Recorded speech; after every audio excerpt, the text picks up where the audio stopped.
Hey, it's Travis. Too many camp directors run just on gut feel. Our free Resilient Camp Blueprint Diagnostic is your dashboard for resilience. Take it today at camp.mba/Travis. Again, that's camp.mba/Travis. I've messed up big time. How about you? This is CampHacker. Come find our show notes and our blog for camp directors and leaders at camphacker.tv.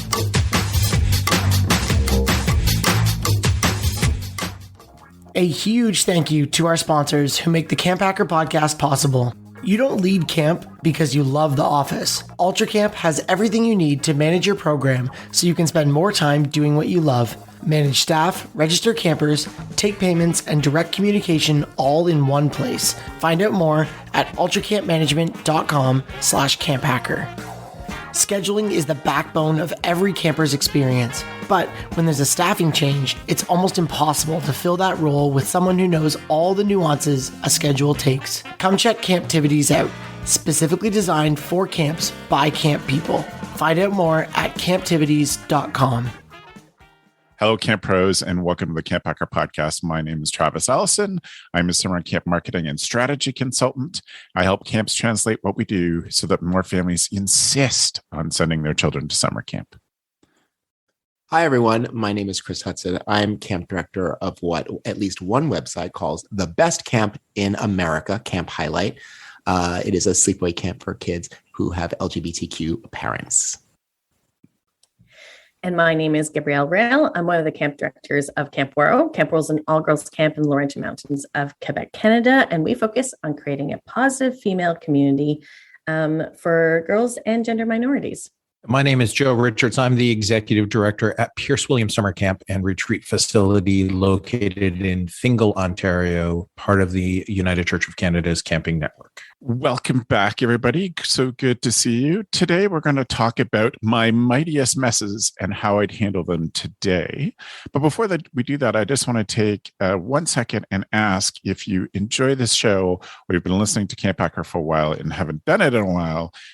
We'd love it if you went to ratethispodcast.com/camp and then click the ratings and reviews button and leave us a little review. We're super grateful when that happens. But truthfully, the best thing you can do to get this show to more people is just take a screenshot of the episode that you like and send it to a friend, text it to a friend, WhatsApp it to a friend, and encourage them to listen. We're so grateful when that happens. And that's how we get to keep doing this. So we're grateful for all of you who have done that in the past and those who are considering doing it today. I want to spend time today thinking about big messes and how we'd handle them now.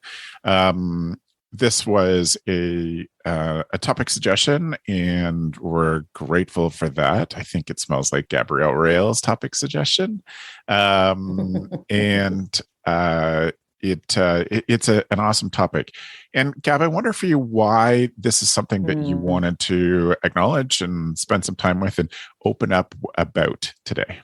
I've been privileged to hear other camp directors share their mess ups, and it was so helpful for me as a camp professional, young camp professional, to hear that these legends had made mistakes and how they've recovered from them or how they adjusted them. But it was so generous of them to just share those mistakes so that we could learn. Mm-hmm. And I think that as camp directors, it is sometimes a lonely job. We are at the top, and sometimes you can't share with people what you're going through and your insecurities. And it's helpful to hear that other people mess up so you can feel okay about yourself.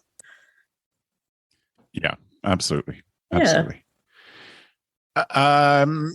Joe, what's the sort of thing that you've been thinking about as you've been preparing for this show? So I've been preparing. I've been trying to remember mess ups because I have a coping mechanism in my life, which is I have the unique ability to forget. Right. So I make these choices. I make these choices just to forget things or to reimagine that mess up differently, right? And so, and that helps. That's a coping mechanism for all of humanity to not rewrite history, but to say, here's what I learned from it, or here's what I did. So in my mind, it's still, I'm trying to think of my mess ups because I know my personality type that I'm always right. So I'm positive it wasn't my mess up. It was somebody else's. And I then had to clean up the problem. But so I'm still trying to remember specific ones where there are times where you're like, oh yeah, like I missed that. So so these are the things I've been thinking about. Like I missed something, but not something that, that caused great consternation, right? Or great grievous harm to anybody or to the facility that I was at or managing. Yep. What do you think, Chris? In thinking about this, much like Joe, I have a very, very powerful suppression engine about the times that I mess up. I think a lot of people don't want to think about it. And I was thinking about all of the mess ups that I've made as a camp person in the past 25 years. They tend to revolve around like one or two axes, though, which was interesting to really think about. Definitely. For me, it revolves around how I react when campers are momentarily lost, and how I react when we have to send children home. A lot of our mess ups has been around those things because, and I've been doing a deep dive and thinking about this because this is a holdover topic. We were supposed to record this a long time ago. So I've had a lot of time to think about this. Yeah. It's just, I've been really exploring my relationship with panic and how that makes me make bad choices. So. Do you mind if I ask you, I think the camper personally lost. I think we can all get that, but can you talk me through what your feelings or your reflection is about having to send a camper home? Okay. What are the things that stand out for you? I mean, I think I could do and maybe I will do like a whole hour-long discussion about sending kids home. Because there's so many levels to it. Whatever the transgression may be, right? Whether it's one single event or maybe it's just a growing acknowledgement that this child in this environment is not proper. No matter what happens, when you get to the point where you have to decide, I have to contact the parent, this has to happen. Like, it is really overwhelming. You asked about the feeling. It's really overwhelming. It can feel like I failed. Like I wanted to set up this utopia and it didn't work. And now I have to admit to a customer that I wasn't able to provide what they paid for, and on top of that, I have to send the kid back home, keep their money, which by the way, is a whole nother level of relationship that I have with them, keep their money because I done paid for everything for the kid already, and also, try to be firm and strict while also like trying to be like a little like, to be in customer service mode. Everything clashes together in that moment. And when I think about my biggest messes, I'm not going to go into a lot of details here, but the point is that just the few times, honestly, just like I count on like one hand or maybe one hand and a finger, all the times that we've had to send someone home is that what really comes through is like how to manage the parents, how to manage the kids, and how to manage the relationship afterwards. There is a relationship that you can have with them afterwards and what you want it to look like. And that relationship has a lot to do with just what they may say about your camp and what they may say about you, like controlling the message. It feels, there's just so much that goes into it. So that's one of my biggest messes. And Chris, I don't think it's just a relationship after, right? It's how you've set that relationship up at the beginning as well. So it's a continuum. It's not that you're just, we're always managing relationships, and with mess ups, that is the key, because how much trust you have depends on how much people think you've messed up. Yeah, that's true. Okay, so we're definitely going to put a pin in sending a camper home because it's so many things. Yeah, I will say that is one of my mess ups is related, and I want to talk about the psychology and as Joe said, the before and the after. But I will say that one of my mistakes is not sending a camper home early enough, and or a staff member. Or a staff member. Geez, that is definitely one of my. I wanted to get to not sending staff members home for sure, but I think that there are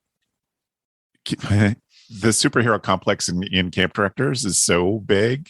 Like, no, I'm sure we can fix this kid. And you're like, we don't have the skills for this. Like, we're very capable people, but there are people, kids and adults, that we just do not have the skills for.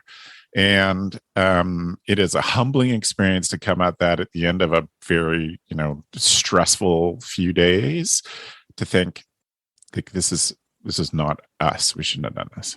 That's definitely admitting that is the hardest part.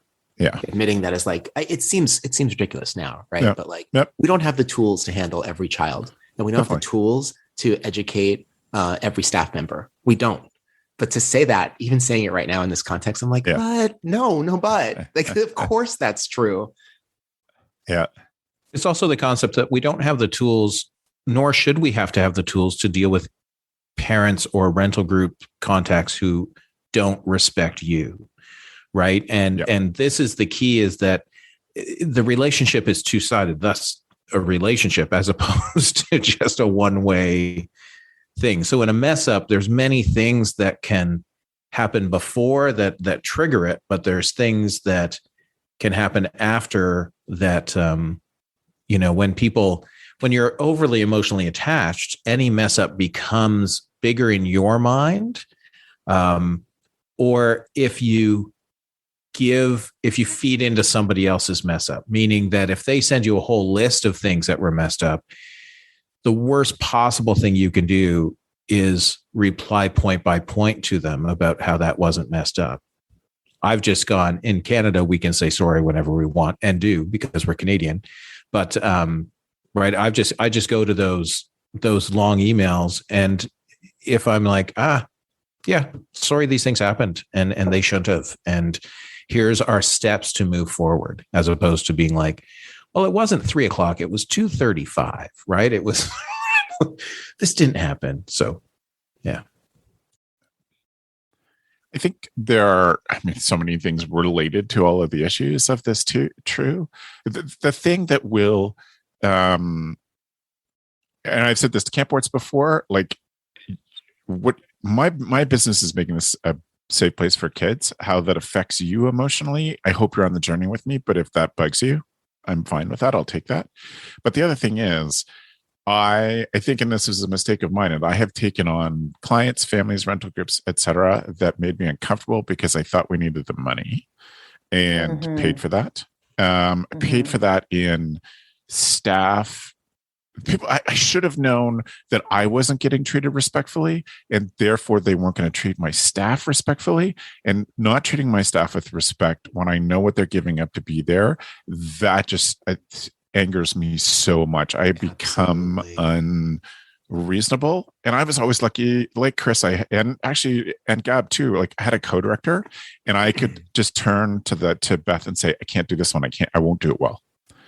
And just turn around. And, this nice code that we both had is like, you have to take this one. It's like, okay, I know it's going to be uncomfortable for you, and I'm sorry about that, but it can't be me. I think I just want to underline what you said about, like, this fact, the staff, not treating the staff with respect. I think about this all the time. I think you had said it, Travis, earlier about, like, the mistake is like not sending a kid home early enough.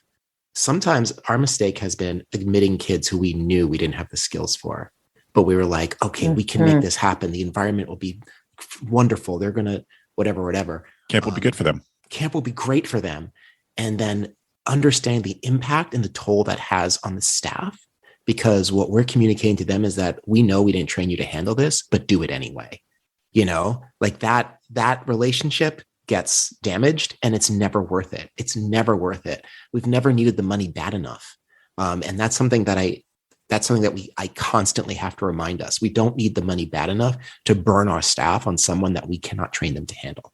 I feel like I've been talking a lot, and Gabz hasn't. So I'm going to throw it to you, Gabz. Say something. Thanks, Chris. I was absorbing a lot of it. I think I'm the opposite of you and Joe. I remember every mistake, and I harp on it, and I hold on to it. And it just hangs out as multiple friends that I accumulate throughout the summer.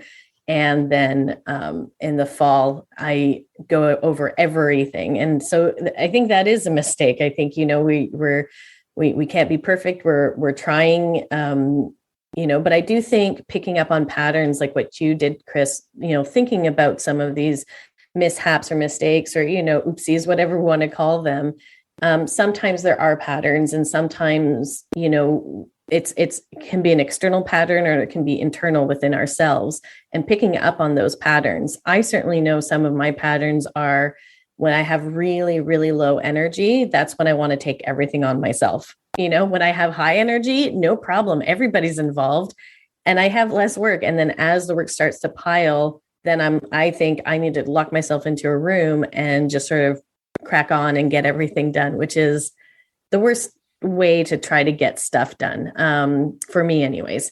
And I think also, I have in the past definitely have held on to staff members too long. And that's something that, more every year, trying to really be clear about what behaviors are acceptable, what behaviors aren't acceptable, and what are the steps, and involving other leadership team members in that conversation, in that language, so that if I have a blind, spot for somebody, and I feel, okay, we can get them to that next level, somebody else is a backup and says, but they're repetitive in their behavior. They don't seem like they want to shift, or they can't shift, so, but I've definitely have held on to people. And that was at the detriment to other staff members that were, lifting this person and carrying them for a majority of the summer. And that was, made it for a very difficult summer for them. So these are things that I've apologized for and keep learning about. But certainly this podcast has helped me see that. I know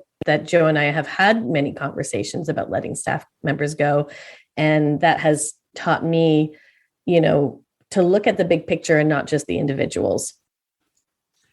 You can get overly invested in wanting to be everything to that person and solve problems that you might be able to help solve in October, but not in the middle of July, right? And help them through them. And I think that it's the ability to forget. And I'm sorry that you remember everything, because the ability to forget is built in, right? It's the idea of sleep, right? Sleep helps us remember what we should and forget what we shouldn't. Your brain wires those things in, and it's mess ups are a whole way that you frame them. And I wonder if we can teach younger people how to frame mess ups differently. Well,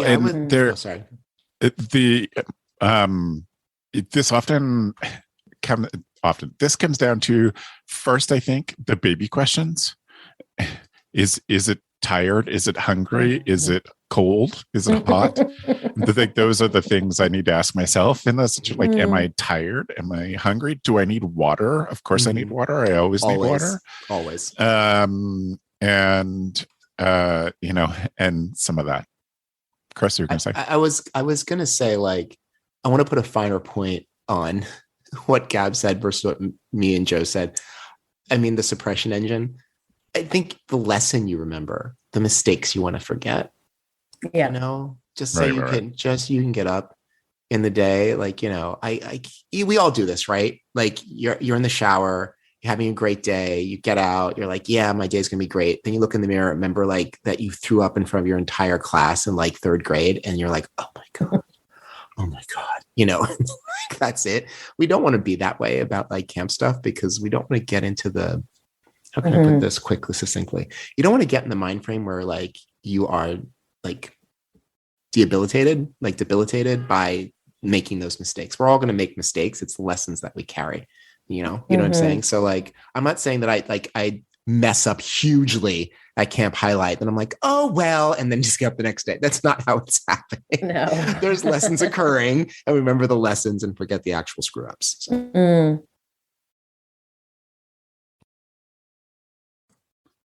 So maybe just to shift this or open it up, are other mistakes that you have made?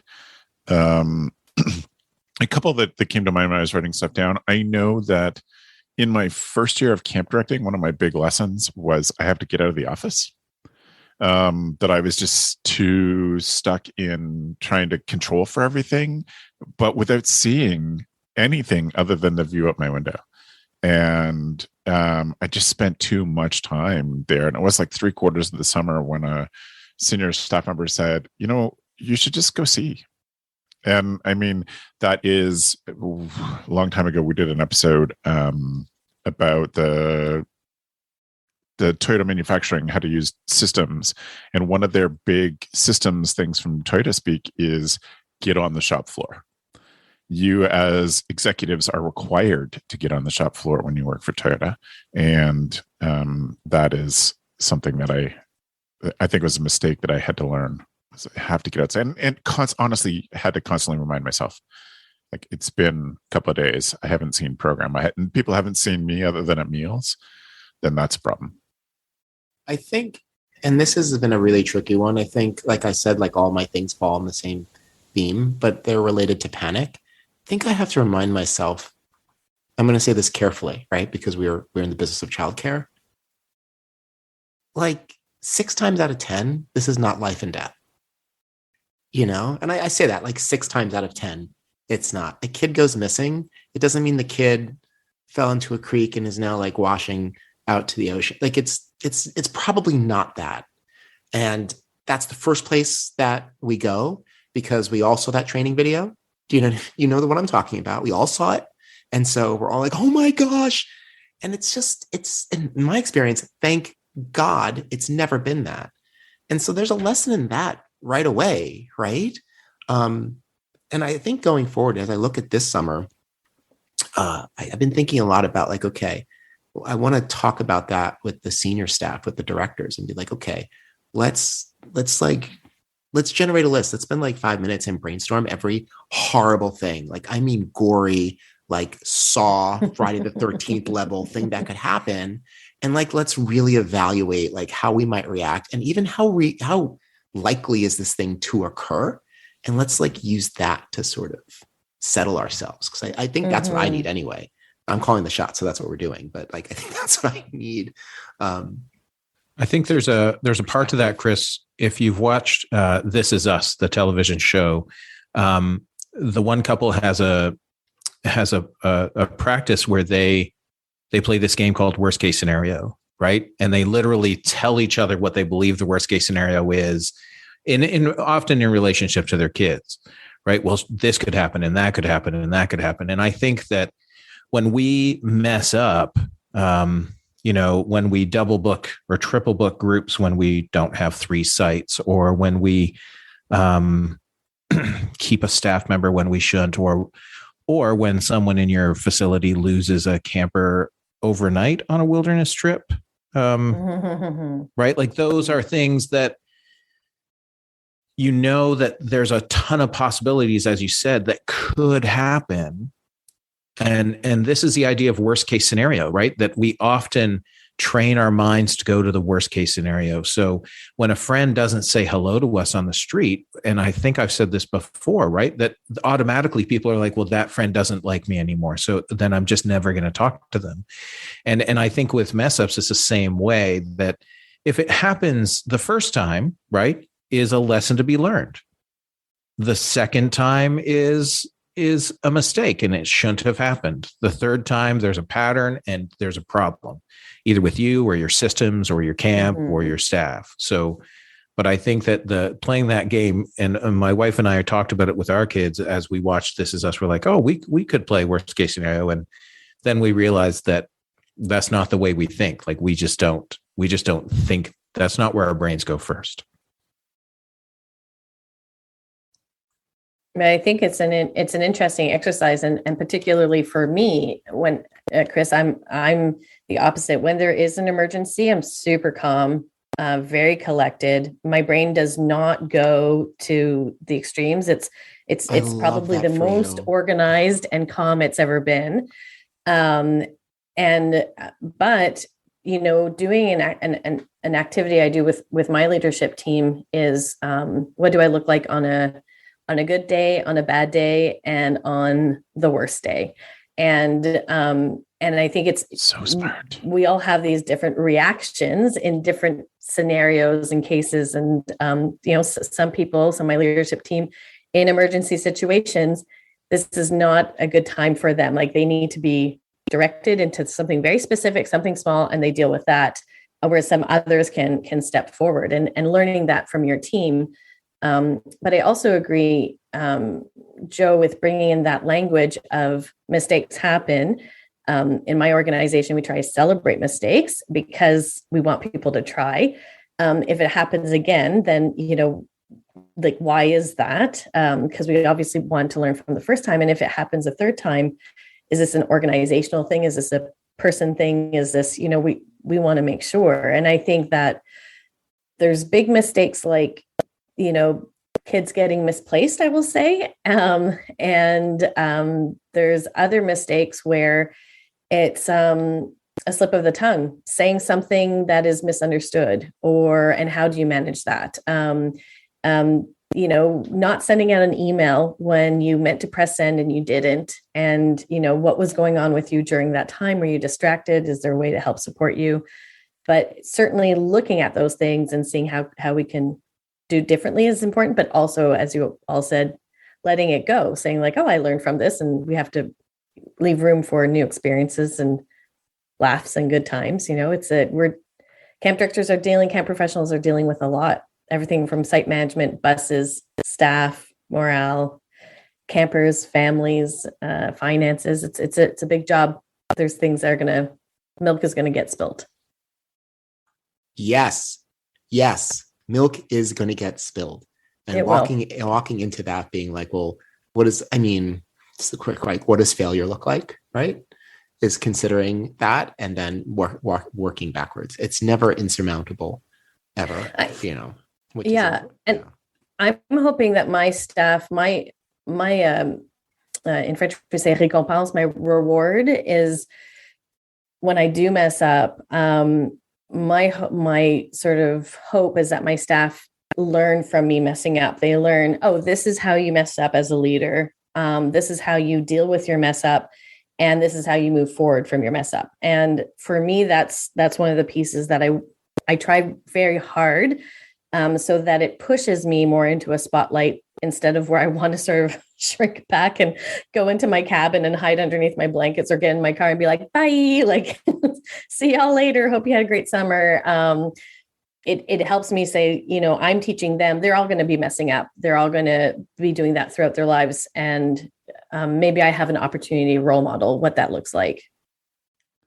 That's one of my favorite lessons from Dr. G is she talks about talking to kids, and I think it's the same for camp staff too, that we change our language. We don't say if you make a mistake, we say when you make a mistake. Right. That we anticipate you're going to make a mistake. And this is how we'll handle it when we do. And I think that is a smart, very wise reframing that I really like. I want to then move on to our sponsor that we're so glad to welcome this for this season is CampTivities. And CampTivities has been a sponsor of other shows before, and we're grateful to have them. You end the call and your mind is spinning. Who can do the scheduling for us? How will you find the time to train them? To explain all the nuance and detail to make sure your schedules come out the right way. The only people who know anything about scheduling at your camp already have a lot on their plates. Does this mean a lot of late nights each week to get the scheduling done? You quickly search Google for Camp Activity Schedule and you come across CampTivities, an activity scheduler for camps by camp people.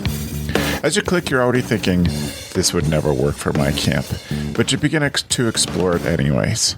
They've got group scheduling, camper scheduling, batch scheduling. Ooh, this is interesting. Manual adjustments, elective scheduling, tons of customizable settings, and more than 50 reports that you can work with. You say to yourself, this might actually work for us and save us a lot of time. Think about your organizational continuity and stop relying on one person to make your summer schedules. We'd love to show you the next big thing in camp. Don't wait. Start the onboarding process now when you have the time. Visit camptivities.com to help set up a time to chat. Let us help you find a way to get away from your desk and back out into camp. I don't know if any of you have any other more sort of concrete examples. I think we've done well at some of the philosophical and how we deal with the things, but I'd love for you to think about that. I'll buy you a second of time to think of stuff you're willing or able to disclose. I think some of my biggest mistakes are doing a warm body hire. Like, we need another guy, so I'll take this one. Stupid. Just that person, we just carried that person for half a summer until they showed up dressed up for a banquet, dressed as Jesus Christ, the risen Lord, including the stigmata, with his 7-year-old campers. And we had to say, okay, you're done. And just never should have been there. It's very expressive. Yes. I can't beat that story. No. I will say on the warm body thing, there was one summer. Sometimes I say things and I calculate who's going to hear this. There was just the four of us. There was yes. No one's. I can be candid, right? No one's. This is the Patreon paid subscriber version. I won't say which year, but there was one year where it was all warm body hires. Ooh, that's tough. It was I'm really calculating how much I should say here. It was a particular year that we did not get a lot of returners returning for reasons that had nothing to do with us, right? It just happened to be the year that a lot of people had other things to do that following summer. We did all warm body hires because we panicked.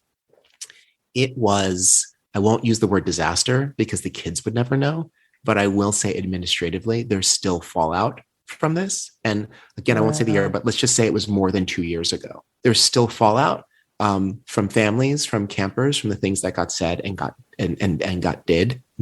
Hello. And like I said, the cost of burning out other staff who returners came back and then we stuck someone completely unqualified with them in there. And then they had to do twice as much work for the same amount of money. It was not a good idea. So warm body hires is like the worst. Please don't do that. Please don't do that. Restrict your registration before you have a warm body hire. I know that's a hard thing to do because like cash is king, but like restrict your registration before you have a warm body hire. Listen, I'm going to be very bold. It will not work out. Yeah. You will not be surprised. You will. I know you have this idea, like some like bad news bears thing, like it's going to work out. It's not going to work out. Don't do it. Please don't do it. It's sound advice though, Chris. It's sound advice where I think so many people this year, myself included, is starting with a team that is very new. And you might have, alumni support and some returning staff, which is great.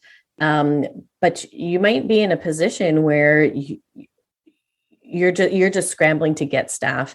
And instead of compromising the camper's experience, and it's tough, you're right, finances is so necessary, but it's good to hear that there is fallout. There is fallout for not just the next season, but for a couple of seasons afterwards. Years to come. Sound advice. Years to come. I think that when I think about big mess ups, I think they happened so long ago in my mind that I have forgotten. But in thinking about it, things like believing also that two staff can share the same position and everything will go fine. Where you're like, oh, well, we have these two people who would be great program directors, so we'll just make them co-program directors. It's like asking two people to wear one pair of pants. Oh my God. That's what it is. Yeah. And I'm reminded every time I think through this stuff like this, where I'm like, oh, I remember Lyle, who's a university professor of mine, and he had Navy experience, and he's like, one ship, one captain. Right. So if you give somebody control of a program, that's a ship, and there only can be one captain in charge of that ship. And the same way that you can't have co-executive directors because that stuff doesn't work. Or does it? I was going to say, there are three of us on this call that would argue that particular point, Joe, but I get the staff having to have clear.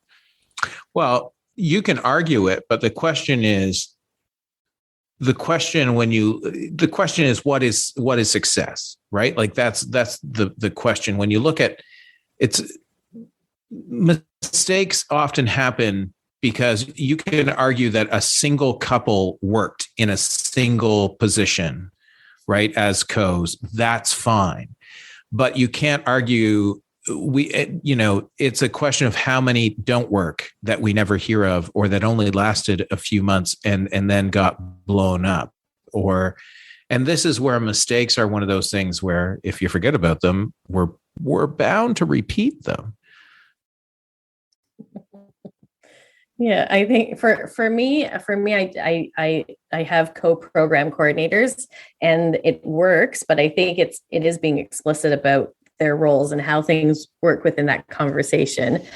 But it is knowing also your organization and knowing, again, like those patterns and what works and what doesn't work. I've done, I remember just, biggest windstorm possible coming through camp immediately. And as I said, Chris, calm under pressure, but so big that some windows shattered because it slammed so hard. It was like almost like an instant hurricane type situation. But just below that. And so we had all the campers in the dining room, and these two staff members came in. They're like, we need to talk to you immediately. But I'm trying to get people safe and in. And I said, can it wait a moment? And they said, no. And I was like, oh my gosh. So something happened. So I put somebody else in charge, went to sort of a quiet area and said, okay, what happened? And basically they told me they made a fire down at the fire pit. The fire went high and now it's out. There's no point to their story. All right. There was nothing it was not logical. It was ridiculous. I was very frustrated, and I rarely do this. If I'm angry or frustrated, I take a moment, I take a step back. But there was a buildup of one of the staff members that tended to just over panic. I don't know what it was, but she rubbed me the wrong way, and I let her have it, and I decided to let her have it. And in my head, I was like, do not do this. You're going to regret it. Step back. And I told that part of my brain, I was like, you shut the heck up. SDFO. I'm going to have my moment. I'm having my moment, and I'm going to let her have it. And to this day, and we've talked about it afterwards and all that kind of stuff. But to this day, that's something that I regret doing. I think the reason why I got to that point, besides the fact that it was clearly a crisis and I was pulled away for no reason, is because I hadn't talked to her about other issues that I was really finding frustrating. And so in this moment, I felt like I had the right to do such a thing, and you don't. So, it's a lesson that I've now learned, that when I agree with myself that I do need to step away when I'm that frustrated, but it's something I really remember. And I remember that conversation in my brain where my brain was like, hey, this is not the right time. And I was like, be quiet, I'm doing this. Oh my gosh. Whoops. That echoes one of my biggest lessons and one of my biggest mistakes in so many ways. Mine wasn't necessarily a crisis moment, but I had a staff member who had been rubbing me the wrong way, who showed up late who didn't show up for an important staff meeting. And I just went and found her and let her have it. And she didn't show up late for this important staff meeting for the best acceptable reason. She had snuck off to watch a camper sleeping bag who had peed the bed, and was doing it in a subtle way so her campers wouldn't know.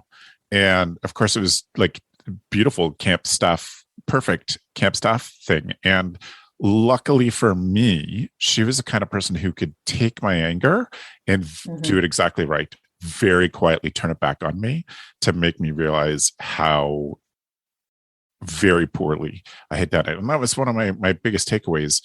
I, after that moment, would go into a situation that I was upset about, asking questions, not making accusations. And so much turned around for me. And that's like, what's going on here? Why is this happening? What's the story? And never like, why aren't you the staff meeting that I just called? Like, I left my own very important staff meeting to chase after this person across camp because I was so mad. Yeah. And it's all so many bad implications. But my big takeaway since then is always ask first. It's so important. And within our leadership team, we say assess, then deploy. So we always, even if the staff member, it's their 5th time late, go and assess, ask the questions. Oh, hey, I noticed you're late. And then the deploy part, which is maybe what you want to talk to them about, you never deploy without running it by somebody else. So you can say, hey, I noticed you're late. Oh yeah, I slept in again. I'm so sorry. That's all right. Go and talk to another leadership team member saying like, this is the 5th time and we've already had a conversation. What's our next move? It saved us from so many uncomfortable conversations, but a similar one that you had, Travis, I did too. And that's why we developed assess and deploy. Never deploy. Don't deploy first.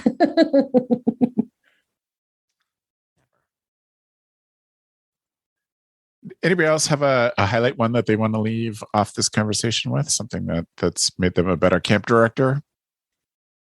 I think all the things that we talked about all the mess ups that we've talked about have made me a better camp director for sure. And it's so easy to say going into a situation like, oh, this happened, so it's not going to happen again. That's not true. It will happen again. And maybe I won't make the right decision next time, but it won't be the same decision, which helps me that helps me. It won't I may make the wrong decision again, but it won't be the same decision. And that's helpful to me because in my mind, I'm like, well, if I do this wrong 12 times, well, in the 13th time, how many different ways can I do it wrong? It's going to sink in at some point. So I don't think what I'm learning from listening to you all is that like our worst decisions get made in panic or anger. So really that's the target, right? Is figuring out how to manage those things as a camp director. Ignorance also brings bad decisions. And I had an entire summer, and I have a whole TED talk on the summer of where camp gave me the finger is essentially how I reference it. And I changed so many things as a camp director after that summer. And it was only my 2nd summer camp directing. And I still do a ton of that stuff today to make sure that I'm setting not only myself up for success, but also the camp staff and the facility and the board. And so it's I think ignorance plays a huge factor in mistakes, not knowing, right? Not having the experience, all of those things. So when you're younger, you might make a mistake and then harp on it for the next, so many years. Whereas this is what happens in most jobs. The first this is a good one. I was brand new at the Taylor Staton camps in 1999. And we were printing brochures. And back in 99, you printed brochures for 5 years. Like you printed 5 years worth of brochures. Wow. And I walked into the printing place and my business manager was on holidays and I was in charge of approving the print. Oh gosh. And it was a $10,000 mistake less than 3 months into my employment. And I think in the end we ate 10 grand and the printing company ate the other half of it.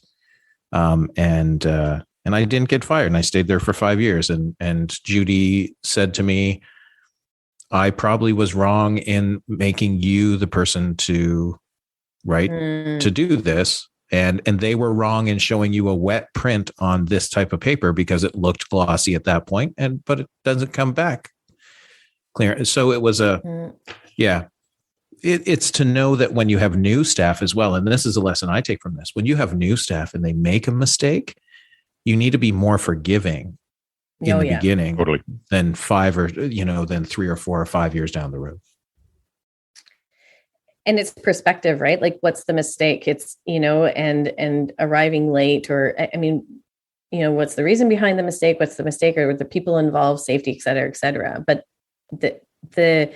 none of our staff are going to do this job perfectly. I think we have to set the bar, especially with a lot of new staff coming in. Are they kind to the campers? I think is the bar to aim for. And keep that perspective with yourself and the leadership team and share that with your staff members and let them know this is our bar, is that there's kindness. And this is what kindness looks like and have that conversation. But this year's going to be interesting with so many new staff members coming to your organization, trying things. Hopefully that's the most important part. And then how that team supports each other in those efforts. And when we do make those mistakes, how does the how does the team rally and support and encourage those efforts, you know? Yeah, totally. Great wrap up, Gabz. Thank you very much. Thank you all for sharing your uncomfortable mistakes and your lessons from them. I am grateful, and the camp world is grateful to the three of you for your openness and honesty on this. I want to take a second and thank our sponsor, UltraCamp. Without sponsors like Camptivities and UltraCamp, we couldn't continue to increase the product production and all of the things that go into making CampHacker better every season. So we're grateful to them. For CampHacker listeners, UltraCamp has a way to increase your staff retention by staying in touch with the camp staff all year long. Download UltraCamp's staff communication calendar that includes pre-written prompts for free by visiting ultracampmanagement.com/camphacker. Do you remember why you chose to get into camp? UltraCamp knows it wasn't because you love paperwork. That's why they built a platform that streamlines managing each piece of your program all in one place. No more having to learn and remember several different platforms to run your camp. With UltraCamp, you can register and manage campers, generate and direct communication, organize schedules and activities, process payments and donations. UltraCamp's goal is to help their clients spend less time in the office and more time doing what they love. Want to know if UltraCamp is the right fit for you? They offer a free customized demo session so you can see their software in action. Sign up at ultracampmanagement.com/camphacker. That brings us to our tool of the week. Tool of the week.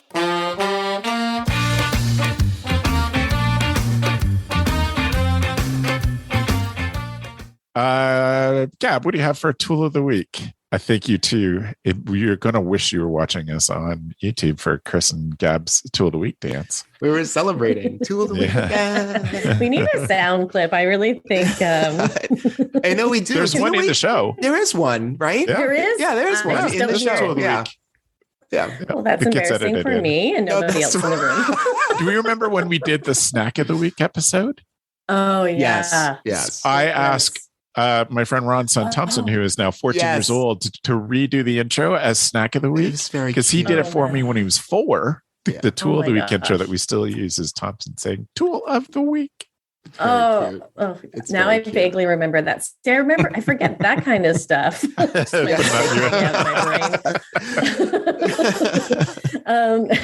My tool of the week, speaking of mistakes, it's no secret that I struggle with writing, reading, paying attention to stuff. So discovered this AI program called Jasper AI that helps you write content, formerly known as Jarvis, like Iron Man. Anyways, basically, if you're looking to write blog posts, send out newsletters to your family members, alumni, staff, create Facebook ads, et cetera, this tool is amazing. You basically put in your tone. I like to be like witty kind. That's my tone. And then put in some keywords and literally write, and don't care about what you're writing. Just write in basics, and it will come up with a whole bunch of different sentences, and small sentences, medium size, large, whatever. They can come up with an intro, a conclusion, just have some great bullet points. So it does cost. Use it for, it's free. Use it for free for the time being. I think it's about a week where you can use it. If you have a message to send out to somebody, use it, try it, see if it works for you. And then after, if it does, it has a monthly subscription of $29, or there's the pro version of $59. We have a lot of mailing to do right now. So right now we've got just the 1 month, $59, and we're doing all of our emails that are coming from starting from May to September that we'd be sending out to our families and to our alumni. We're using it right now to do that. So we're doing it for a month and get it all done, so you don't have to think about it. And then it's that one-time pay, but it is very, very helpful. There are numerous ones. So copy.ai is another one that I've used for stuff. So yeah. Joe, while your mic's open, what's your tool? My tool of the week is a very inexpensive $5 purchase from Amazon, 5 Canadian. So for you Americans, you get that at a discount rate. It's called Barkeeper's Friend, and this is a specific heavier duty one than the original. And what it does is it cleans stuff that you think can't be cleaned much easier than. So if you have baking pans that have that stuck on crud, this will take it off. If you have frying pan, like good frying pans, not the non-stick ones, but and you need to clean it. We have a white sink in our camp house that my wife has hated for the past 17 years. And she would never choose to put a white sink in. But when you wash certain things like cast iron and whatnot, it leaves gray marks on it and tea stains. She complains about tea stains all the time on it. And Barkeeper's and we know Friend. how much tea goes through that sink in your house. I know. And so Barkeeper's Friend, literally, I did it this morning again. It takes me like 2 minutes. I sprinkle it on a wet surface. It's just a great cleaning product. Don't overuse it because it can actually go through things like a melamine countertop, right? But we just got quartz installed in a house that we own, and they actually gave us a Barkeeper's cream cleaner for the quartz, and they said use it sparingly, only when a stain shows up. It's amazing. Excellent. Nice. Oh, sorry. The one part at camp, if you have white dishes that have knife marks on them that won't go away, Yeah. this takes those off. Oh, Out of the Melmac. Out of Melmac and out of porcelain as well, right? Oh. So we rent our lake house, and so we have white IKEA dishes that have the gray sort of. Honestly, takes them off. Amazing. $5. Buy it, test it. I'm going to use it on stainless steel this afternoon in camp to see if it'll clean one of our craft sinks. It says stainless steel right on the bottle. Yeah. well, Nice. And I'm it was getting built for that cleaning literally copper right and now. stainless steel and bars. Sorry, Gabz? I'm getting that literally right now. Oh, I ordered one, and then I ordered Press send. one for my other house, and then I ordered one for camp because I have a sink next to me that we use for washing paintbrushes and whatnot right now for maintenance. And it's so the bottom of it's a very deep, like stainless steel sink, and it just needs to be cleaned. But what do you use? I know what you use. Use Barkeeper's Friend. I saw it on TikTok. Nice. This is the commercial. Oh, TikTok. Tick-a-tuck. Joe's been radicalized on TikTok, but only for like cleaning products and scroll saws and the like. Yeah. I want it noted. I did not say the words. I know, but you were thinking them. Yes. Yeah.